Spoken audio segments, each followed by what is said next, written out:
There is no God, they are corrupt, their deeds are vile, there is no one who does good. Ito, hindi lang naman to tungkol sa atheist eh. Ito, yan. Hindi lang naman yan tungkol sa atheist eh. Tungkol yan sa mga tao na namumuhay na parang walang Diyos.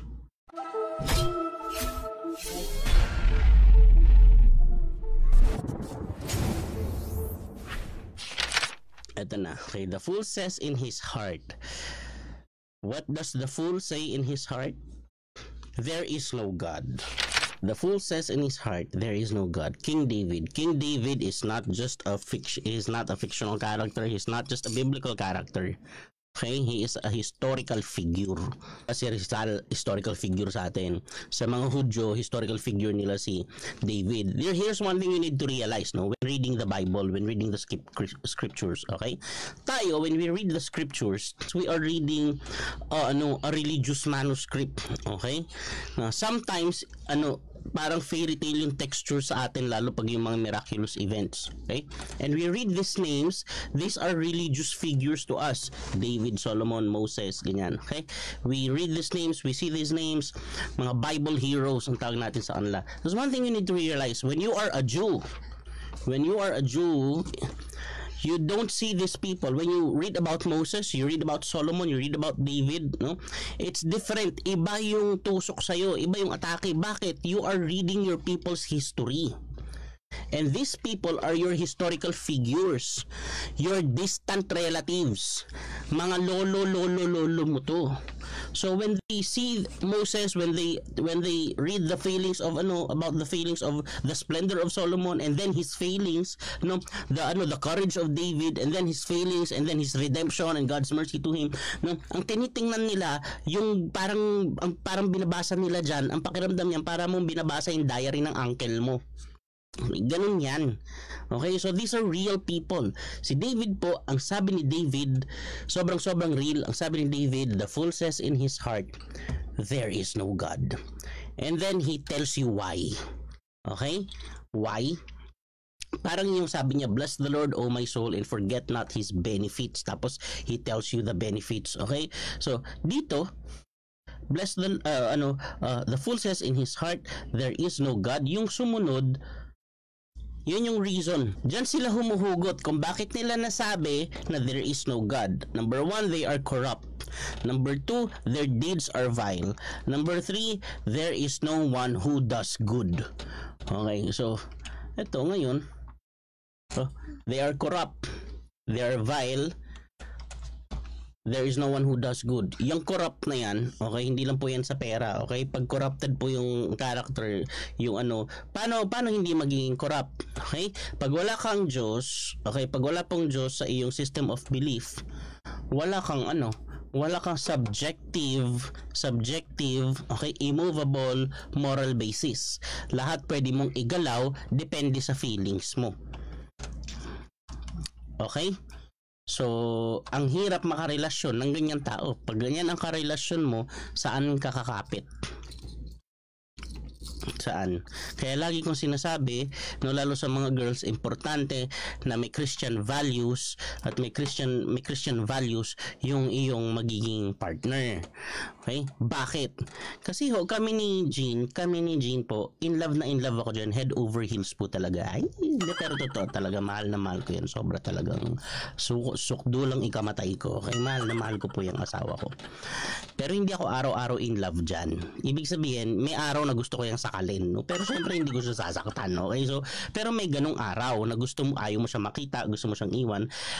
Ako bihira lang. Ito siguro siguro every other day, no? So gusto niya ako sakalin, no? So ganun. Okay, natotoxic kami sa isa't isa, magkaiba kami ng family culture, pareho kaming Christian, pareho kaming church leaders, magkaiba kami ng church culture. Okay, meron din kami mga varying views sa Bible na minsan pag nag-uusap kami, nagbubukasan kami ng Bible. O ako lang yung nagbubukas ng Bible. So, nagbukas na ako ng Bible, magtatampo na yan. So, bubukasan kami ng Bible, di ba? Ba't hindi kami nag-iiwalay? Ba't hindi kami nag-iiwanan? Kahit na madalas, ang babae, madalas naman sabihin yan eh.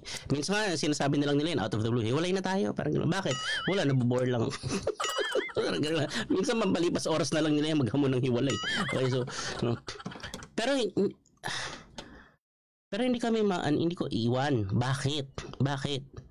Kasi alam ko, naintindihan ko, hindi ito self-righteousness Okay, may halong takot to, pakinggan nyo. Okay, hindi takot sa misis ko. Okay, so, naintindihan ko na nung nangako ako nung kasal, hindi ako sa tao lang nangako. Nangako ako sa Diyos. Nangako po ako sa Diyos. Kaya kahit anong gulong at ikot at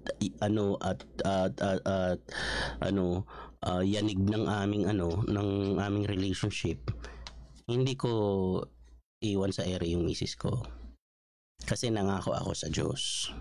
Sabi ni Lord sa Malakay, sabi niya, kahit na diligin ninyo ng luha ang altar sa inyong mga panalangin, hindi ko na kayo diringgin dahil pinagtaksilan ninyo ang asawa ng inyong kabataan.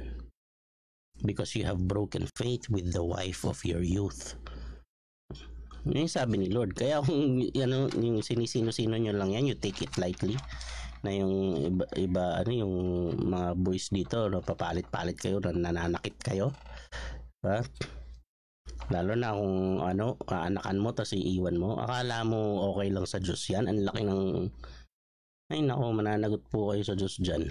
So, ang laki mo ng galit ni Lord dyan. Hindi mo pwede sabihin na hindi, bayad na ni Jesus yun. Sa tingin mo nagbago ugali ang Diyos, nagbago ugali, mag-a-adjust para sa'yo, bago ugali.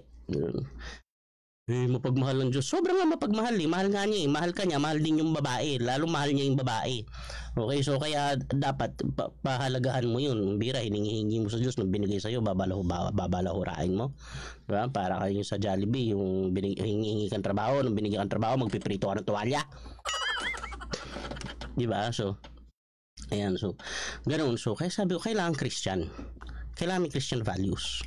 I'm not saying in any way na yung mga atheist ay hindi kayang gumawa ng mabuti. Hindi.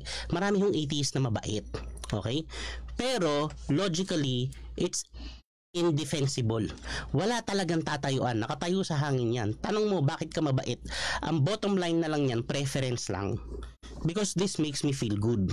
Paano pag bukas, if what makes you feel good is you wanna choke me? Paano yun? So, ang magiging basis na lang ng lahat kung ano ang pakiramdam. Napakadelikado po niyan. Kaya nga yung Lady Justice, di ba, nakapiring siya no? Bakit? May surprise kasi. Surprise! Birthday niya yata. Nakapiring siya. Ba't nakapiring? Bakit? Kasi hindi naka-base sa feelings. Hindi siya naka-base sa feelings. Evidence don't care. Yung justice, evidence-based yan Yung ebidensya, wala yung pakialam sa pakiramdam mo. Wala. And the evidence for Christ's existence and the evidence for God's existence is so strong, the evidence doesn't care how you feel. Wala. Kaya si Richard Dawkins, yung debate niya kay John Lennox, ang sabi ni Richard Dawkins, wala daw sense sa kanya yung incarnation ni Lord. Na kung totoo man yun, napaka-petty. Sabi niya, kung totoo man to, if this was true, this is so petty. I cannot accept that the God of the universe, in all His splendor, would become a dirt body and live on earth. It doesn't make sense. Ang sabi ni Professor John Lennox, it makes perfect sense, Richard. Ganyan magsalita. But it makes perfect sense, Richard, that the creator of the universe has become one with his creation. Sabi ni Richard Dawkins, I don't care. Well, yun lang ang sagot niya, I don't care. Diba? Yan ba yan? Anong klase naman? Yan ang prinsipyo mo sa buhay. So dalawa lang yan. So wala akong hindi ko pakiramdam. Ang hirap nun. Lalo mga girls makinig kayo mga girls wag ganun yung yung walang pinanghawakan, hindi siya nakakapit kay Lord. Wala, feeling lang yan. Akala niya feeling na yan, saglit lang yan. Sobrang lakas ng feeling, hindi ito mawawala, sobrang lakas. sobrang lakas talagang kumakabog yung dibdib ko, talagang kinikilig ako sobra, nakikilabot pa ako pag nakikita ko siya, grabe. Sobrang lakas ng feelings, hindi to mawawala. Alam nyo ba, isa sa pinakamalakas na feelings ng tao, talaga sobrang pinakamalakas na feelings, alam nyo kung ano? Ha? Pag nasa gitna ka ng traffic, tas napupupo ka. Sa gitna ka ng traffic, tas masama tiyan mo, tas yung traffic nasa expressway. O yung pinakamasamang feeling, yung pinakamalakas na feeling talaga, lahat na ng feeling talaga. Ang tinding feeling na yan talaga, di ba? O, pero pag yan nailabas, nairaos mo, mawawala. Wala yan sa lakas ng feelings, nung babago-bago yung feelings. Okay, so pero syempre may pakiramdam, pero hindi dapat doon nakatayo kasi dapat byproduct lang yan eh. Hindi dan diyan nakatayo, dapat nakatayo sa nakatayo sa truth ng word ni Lord. Okay? Ano sabi ni Lord? Ano sinasabi tungkol sa relationship? Kung yun ang naliligaw sa iyo, walang alam sa kung ano sinabi ng Diyos tungkol sa value mo at tungkol sa relationship, wag. Hanap ka ng sakit ng ulo, tapos iyak-iyak ka, tapos sasabihin mo, kung talaga may Diyos, bakit ako pinabayaan? Okay, so wag po. Okay, so yan. Bakit? Kasi ganun, pag walang relationship kay Lord, no? Ito hindi lang naman tungkol sa atheist eh. Ito, yan. Hindi lang naman yan tungkol sa atheist eh. Tungkol yan sa mga tao na namumuhay na parang walang Diyos. The fool says in his heart, there is no God. Anong tawag ng Bible doon? Fool. Ano ibig sabihin ng fool? Mahina ang brain.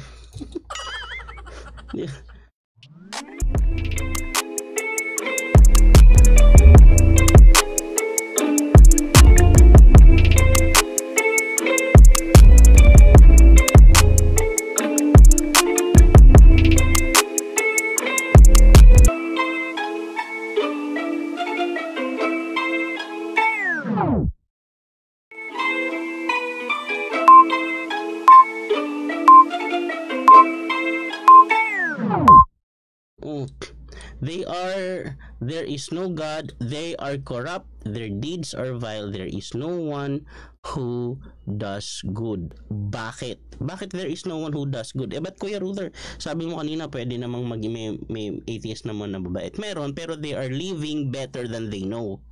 Okay? They are living better than they know. Okay? Sa totoo, yung mga ganyan, hindi ako naniniwala sa Diyos pero naniniwala ako sa goodness. Ganyan. Sa totoo, humihiram ka ng precepts ng Christian philosophy. Okay?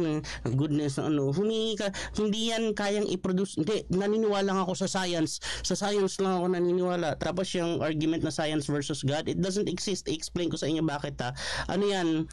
Hibidi-jibis yan. Ibig sabihin, scam yan. Scam. Fake news yan na science versus God. Walang ganun. Okay? So, hindi ako naniniwala sa Diyos, naniniwala ako sa goodness. Goodness, yan. Tanong, anong basis mo ng goodness? Anong basis mo ng goodness? Yung feelings, yung feelings. Sa ibang lugar. So, feelings, goodness, okay. Yung feelings mo, okay. Quantifiable ba yan scientifically? Yung goodness na sinasabi mo, masusukat mo ba yan sa test tube? Masusukat mo ba yan sa laboratory? Yung sinasabi mong goodness? Naniniwala ako sa goodness, sa honesty, sa integrity. Anong scientific imperative ang nagre-require ng honesty? Ano? Scientific imperative ha? Ibig sabihin scientific discipline. No? Na nagfo-focus sa honesty, sa integrity, no? Ano? Sa respect? Wala. Sabi ni Albert Einstein, close kami yan, kakwentuhan kami. Sabi ni Albert Einstein, ethics has something to say on science. Science has nothing to say on ethics. Kailangan ng science ang ethics, ethical standard para maging believable ang science. Kailangan niya ng bagay na nasa labas ng science. Ano yun? Philosophy tsaka religion. Kasi yung honesty, yung integrity, wala yan sa science. Hindi yan tinuturo sa biology class. Hindi mo yung masusukat sa Meron na ba kayong biology class? Tapos naglabas ng test tube. Ngayon, mga students, susukatin natin ang inyong integrity gamit itong test tube na ito. ayan si router, o mas mataas yung tubig na lumabas dito, yung hindi konti ang nag-evaporate, ibig sabihin yan honest siya. Ganun ba yun? Ganun ba yun? Ha? Hindi naman eh, di ba? So, kaya tinan nyo, parehong scientist, pero magkaiba ng ginagawa. Halimbawa, yung scientist na naggawa ng atomic bomb,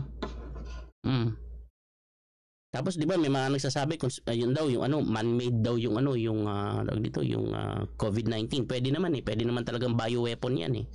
O yung mga gumagawa ng ganyan, o mga scientist 'yan ah. O. Kaso iba yung kanilang moral leanings. O. Ngayon, yung science versus God, ang laking kabalbalan niya ng science dahil nga mga ngayon modern na yung science, hindi na natin kailangan maniwala sa Diyos. Si Sir Isaac Newton, na father ng scientific revolution, sobrang firm believer po ni Lord. Okay? Siya po yung nakadiscover ng gravity. Gravity. So, tapos tapos hindi naman din alam mo, pag hindi ka naniwala sa Diyos, mawawala yung even if you don't believe in Jesus, he will not go away. The evidence for Jesus is here, and it's so strong, and it's here to stay, and the manifestation of Jesus' love and goodness is here to stay. In fact, even if you do not believe, you are still benefiting from it. No, halimbawa, yung mga nagki-criticize sa Christian belief, no, na binabatiri mga Christians, no? Ba't nila kayang gawin yun?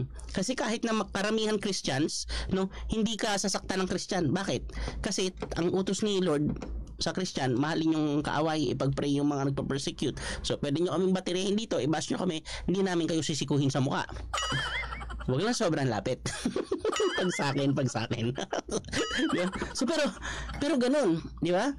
So, ayan, no? Even Albert Einstein accepted the fact that there really is somebody behind that great creation. Talaga naman great design creation. Talaga naman, sabi pa nga niya, wala naman akong problema sa mga nagsasabi na hindi sila naniniwala sa Diyos. Ang problema ko, pag sinasabi nila na ako daw, galing daw sa akin yun, wala akong sinasabing gano'n Tama naman, nagkakwentuhan kami yan sa messenger na nakaraan. Wala talaga daw sinasabing gano'n. Okay, so alam niyo po, yung mga fathers ng scientific revolution, kaya tayo may scientific revolution in the past few decades na dumaan, kaya ganito yung science, kasi may mga matatalinong tao na binigyan ni Lord ng katalinuhan na naniniwala sa Diyos na ang creation ay ginawa ng Diyos, at ang Diyos ay dinesign niya ang universe, at dahil ito'y designed, ibig sabihin designed, pwedeng pag-aralan, sinadya itong gawin. Kasi kung hindi ito sinadyang gawin, labo-labo lang to. Ibig sabihin, pwede mong pagsamahin yung mga chemicals ngayon, tapos itong mga chemicals na to, sasabog ngayon, bukas hindi. Ano kaya yun, di ba?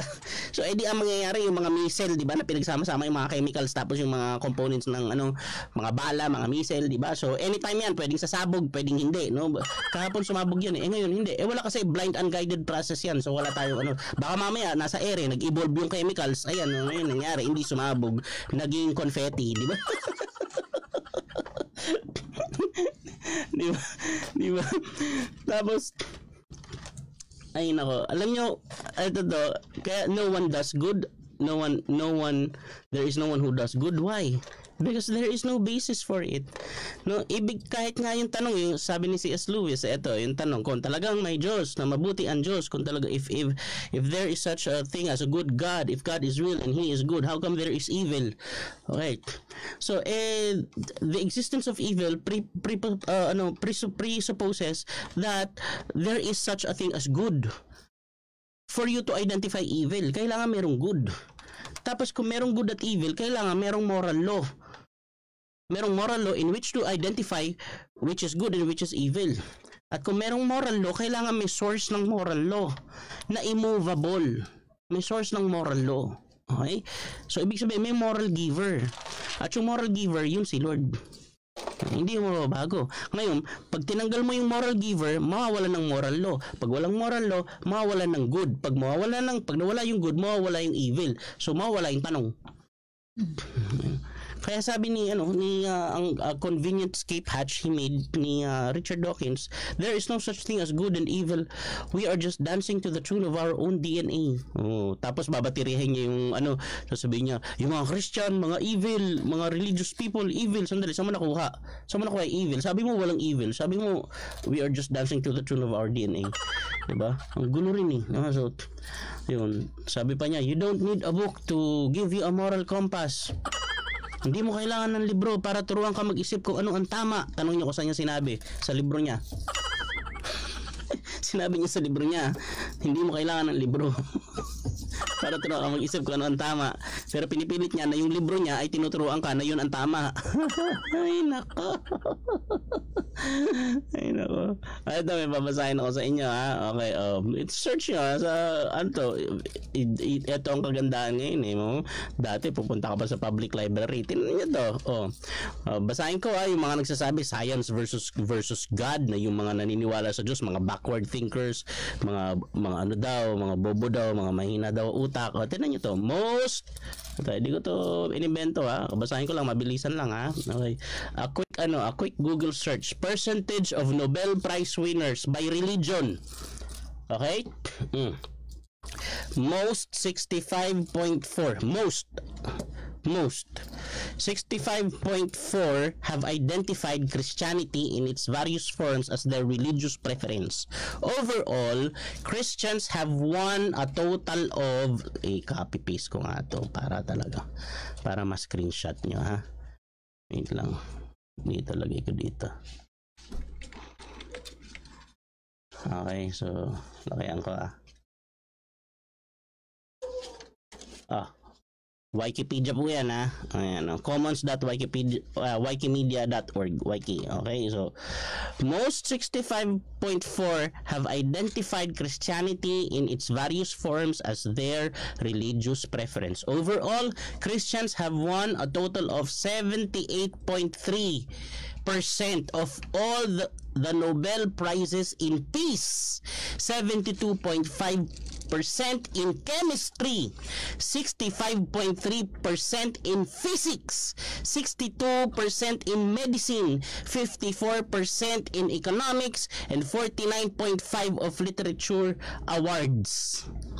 Hindi pa diyan kasama yung ibang theistic beliefs, yung Islam, hindi pa diyan kasama, yung Hindu, hindi diyan kasama. Sobrang liit ng atheistic community na na nag-i-stand out talaga. Kita nyo nga, sino lang yung may ingay na pangalan? Si Richard Dawkins. Tsaka sino pa isa? Kita mo, hindi ko na matandaan yung isa eh. Pag nag-aral ka lahat ng father of who invented the telephone, Alexander Graham Bell, Christian, si Blaise Pascal, Christian, lalo yung Christian philosopher yung si Blaise Pascal na scientific figure din, no? Father of modern scientific revolution, Sir Isaac Newton, Christian, si Albert Einstein, agnostic at best, agnostic. Ibig sabihin naniniwala siya may Diyos, hindi niya lang niya maspat kung sino. Okay? So, tapos sasabihin nila, hindi, kasi pag matalino ka na, yung mga scientist, basta yung mga scientist ay hindi naniniwala sa Diyos. Anong hindi? 78.3%. 78.3% of all Nobel Prizes in peace, 72.5% in chemistry, 65.3% in physics. Isipin niyo to.